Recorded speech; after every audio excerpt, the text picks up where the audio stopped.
ایک مقصد ہے سامنے سے، انقلاب برپا کرنا ہے۔ ایک کوشش ناکام ہو جائے کوئی پرواہ نہیں، پھر تیار رہو ناکامی کے لیے۔ ایسا نہ ہو جو انگریزی میں کہتے ہیں hope for the best but be prepared for the worst۔ ایسا نہ ہو کہ دوسری مرتبہ ناکام ہو کے بددل ہو جاؤ، تمہاری ہمتیں جواب دے جائیں۔ نہیں، پہلے سے تیار رہو کہ دوسری مرتبہ بھی ناکامی آئے تو آئے، لیکن جب تک کہ کامیابی حاصل نہیں ہوتی ہمیں یہ کام کیے تھے۔ دیکھیے سیرت میں آیا کہ نہیں یہ واقعہ؟ بدر میں مسلمانوں کو فتح ہوئی تو احد میں زک پہنچی کہ نہیں؟ 70 صحابہ شہید ہوئے کہ نہیں؟ اگر ان کی ہمتیں جواب دے جاتی تو گاڑی کیسے چلتی آتی؟ تو فرمایا وَلَنَبْلُوَنَّكُمْ بِشَيْءٍ مِّنَ الْخَوْفِ وَالْجُوعِ وَنَقْصٍ مِّنَ الْأَمْوَالِ وَالْأَنفُسِ وَالثَّمَرَاتِ۔ ہم تمہیں لازم آزمائیں گے خوف کی کیفیت سے، فقر و فاقے کی کیفیت سے، بھوک سے، جان کے نقصان سے، مال کے نقصان سے، محنتوں کے حاصل کے ضائع ہو جانے سے۔ وَبَشِّرِ الصَّابِرِينَ، اور اے نبی بشارت دیجئے صبر کرنے والوں۔ الَّذِينَ إِذَا أَصَابَتْهُمْ مُصِيبَةٌ، وہ کہ جب ان پر کوئی تکلیف آئے، کوئی مصیبت آئے، کوئی آزمائش آئے، قالوا انا للہ وانا الیہ راجعون، وہ یہ کہیں کہ ہم اللہ ہی کے ہیں، اللہ ہی کی طرف لوٹ جانا چاہتے۔ یہ وہی انداز ہے جو میں نے فارسی کا شعر سنایا تھا آپ کو کہ سر تسلیم خم ہے جو مزاج یار، وہ ہمارا مولا ہے، ہمارا آقا، اگر اسے یہی منظور ہے تو ہمیں بھی یہی منظور ہے۔ میں نے تسلیم و رضا کی بات کی تھی نا، آپ کے تو شعر سنائے تھے، ایک شعر اور سنیے، اور یہ کس کا ہے؟ محمد علی جوہر۔ ایک مرتبہ جیل گئے، ان کی ایک بیٹی جوان بیمار ہوئی، فوت ہو گئی، باہر چھوڑا انگریز نے، جاؤ بھائی دفن کر دو بیٹی۔ دوسری مرتبہ جیل گئے، دوسری جوان بیٹی اسی مرض میں مبتلا ہوئی۔ اب یہ جیل میں ہے، خبر پہنچی کہ دوسری بیٹی کے اوپر بھی اسی مرض کا حملہ ہوا۔ ایک نظم لکھی ہے جس کا آخری شعر یہ ہے، تیری صحت ہمیں منظور ہے لیکن اس کو نہیں منظور تو پھر ہم کو بھی منظور نہیں۔ یہ ہے، جب تک یہ کیفیت نہ ہو اس میدان میں آدمی ثابت قدم نہیں رہ سکتا کہ میرے رب کو اگر یہ منظور ہے تو یہی مجھے منظور ہے، اور تیری صحت ہمیں چاہیے تو ضرور، لیکن ہمارے رب کو منظور نہیں تو ہمیں بھی منظور۔ راضی برضائے رب۔ وَبَشِّرِ الصَّابِرِينَ الَّذِينَ إِذَا أَصَابَتْهُمْ مُصِيبَةٌ قَالُوا إِنَّا لِلَّهِ وَإِنَّا إِلَيْهِ رَاجِعُونَ۔ نہ شود نصیب دشمن کے شود ہلاک تیغت، سر دوستہ سلامت کے تو خنجر حاصل۔ اولئک علیہم صلوات من ربہم ورحمہ، یہی ہے وہ لوگ جن پر ان کے رب کی طرف سے عنایتیں ہیں اور رحمتیں ہیں۔ وَأُولَٰئِكَ هُمُ الْمُهْتَدُونَ، اور یہی ہے وہ لوگ جو کامیاب ہونے والے، ہدایت پانے والے، ہدایت یافتہ۔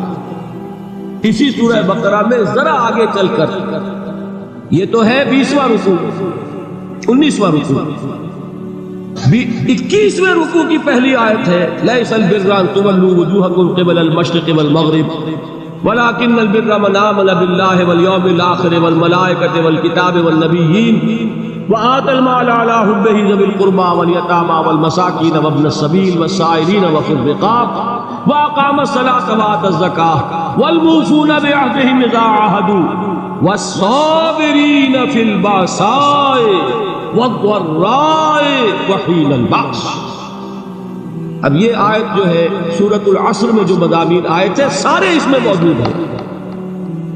وہاں ایمان کا لفظ آیا، یہاں 5 ایمانیات کی تفصیل آ گئی، اعمال کی تفصیل آئی، اور آخری بات وہاں کیا ہے؟ وَتَوَاصَوْا بِالصَّبْرِ، اور یہاں کیا ہے؟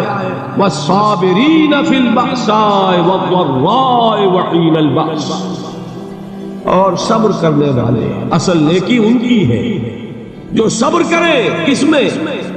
جنگ کے وقت، ذرائے، بأسائے، بأسا کہتے ہیں فقر اور فاقہ، واحد آئے گا باس تو اس کے معنی جنگ، اور بأسا جمع میں آئے گا تو فاقہ، فقر، بھوک، اور ذرائے جسمانی تکلیف، ضرر، جسمانی تکلیفوں میں صبر کرنا۔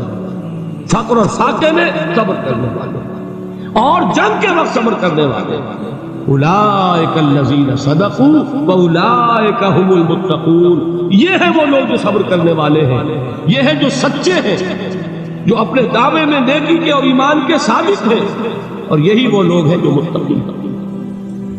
اگلی سورت ہے سورہ آل عمران، اس میں 2 لفظ آئے ہیں آخری آیت، یا ایھا الذین آمنوا اصبروا وصابروا ورابطوا واتقوا اللہ لعلکم تفلحون۔ دیکھیے یہاں صبر اور صابر جو تعلق جہد اور جہاد کا ہے وہی ہے صبر اور مصابرت۔ صبر ایک طرفہ عمل ہے، آپ جھیل رہے ہیں، برداشت کر رہے ہیں، صبر علی المعصیہ، صبر علی الطاعہ، صبر علی الابتلاء، یہ سب کیا ہے؟ صبر۔ اور مصابرت کیا ہے؟ صبر کا صبر سے مقابلہ۔ یہ سورہ آل عمران اب وقت نہیں ہے، میں آپ کو سناتا اللہ تعالیٰ نے کیسے کیسے مسلمانوں سے کہا، مسلمانوں تمہیں زک پہنچی ہے تو انہیں بھی تو پہنچی تھی، ان کے 70 نہیں مارے گئے تھے بدر میں، ان کے حوصلے جو ہیں وہ تو پست نہیں ہوئے، وہ اگلے سال آ گئے تم پر چڑھائی کر کے، تم کیوں اتنا برا مان رہے ہو؟ تمہارے دل اتنے زخمی کیوں ہو گئے؟ تمہیں تکلیف پہنچتی ہے تو انہیں بھی پہنچتی ہے۔ اپنی غیرت جو ہے ہمیں ذرا اس کا جائزہ لینا چاہیے۔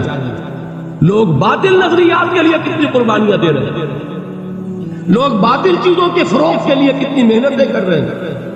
جیسا کہ میں نے ابھی کہا تھا، اسی غیرت کو چیلنج کرنے کے لیے، ذرا آپ کی حمیت دینی کو جوش دلانے کے لیے، قادیانی نوجوان کتنی تعداد میں اپنے آپ کو دین کے لیے وقف کرتا ہے، اور آپ کتنے نوجوان ہیں جو اپنے آپ کو دین کے لیے وقف کرتے ہیں، اور ہوں وہ کھاتے پیتے گھرانوں کے لوگ۔ یہ نہیں ہے کہ اگر کوئی اور کام نہیں کر سکتا تو پھر یہ ہے کہ وہ دین کے کام میں لگ جائے۔ باصلاحیت لوگ، کھاتے پیتے لوگ، ذہنی استعداد رکھنے والے لوگ، اونچے گھرانوں کے لوگ، وہ وقف کریں اپنے آپ کو دین کے لیے۔ اس کے بغیر کیسے باہر آ جائے گی، کیسے روشن آ جائے گی؟ تو دنیا میں باطل نظریات والے جو ہیں، یہ بات کہی گئی ہے، مسلمانوں تم اگر توحید کے لیے لڑ رہے ہو، دیکھتے نہیں ابو جہل کو، اس نے گردن کٹوائی ہے شرک کے لیے، شرک کے لیے گردن کٹوائے، اور تم توحید کے لیے گردن کٹوانے کو تیار ہو؟ اس نے گردن کٹوائی کہ نہیں کٹوائی؟ اور کس طرح کٹوائی ہے؟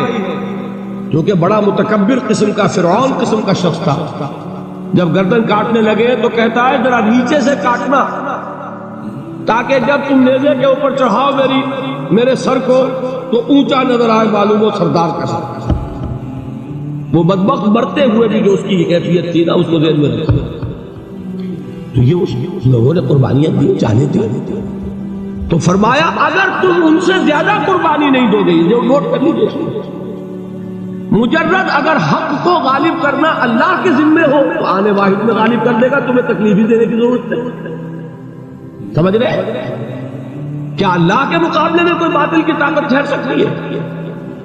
یہ تمہارے ایمان کا امتحان ہے، یہ تمہارے خلوص کی آزمائش ہے، یہ تمہارے امتحان کا ثبوت درکار ہے کہ اللہ تعالیٰ دیکھنا چاہتا ہے تم اس کے لیے اپنی جانیں قربان کرنے کو تیار ہو کہ نہیں، تم اس کے لیے تن من دھن لگانے کو تیار ہو کہ نہیں۔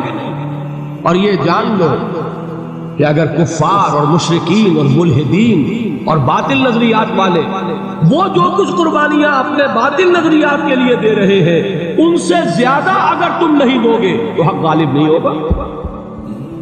انہوں نے جو صبر کیا ہے اپنے باطل نظریات پر، اگر تم اس سے زیادہ صبر کا ثبوت نہیں دو گے اپنے اس حق پر تو حق غالب نہیں ہوگا۔ اس لیے فرمایا یا ایھا الذین آمنوا اصبروا وصابروا، نہ صرف یہ کہ صبر کرو بلکہ صبر میں اپنے دشمنوں سے آگے نکلو، ان کے صبر سے بڑھ کر صبر کرو۔ ورابطوا، مرابطہ کہتے ہیں چوکس رہنا، ہوشیار، پہرا دو، ایسا نہ ہو کہ دشمن جو ہے غفلت میں تمہارے اوپر کوئی حملہ جو ہے کر بیٹھے۔ واتقوا اللہ، اور اللہ کا تقوی اختیار کرو، لعلکم تفلحون، تاکہ تم فلاح پاؤ۔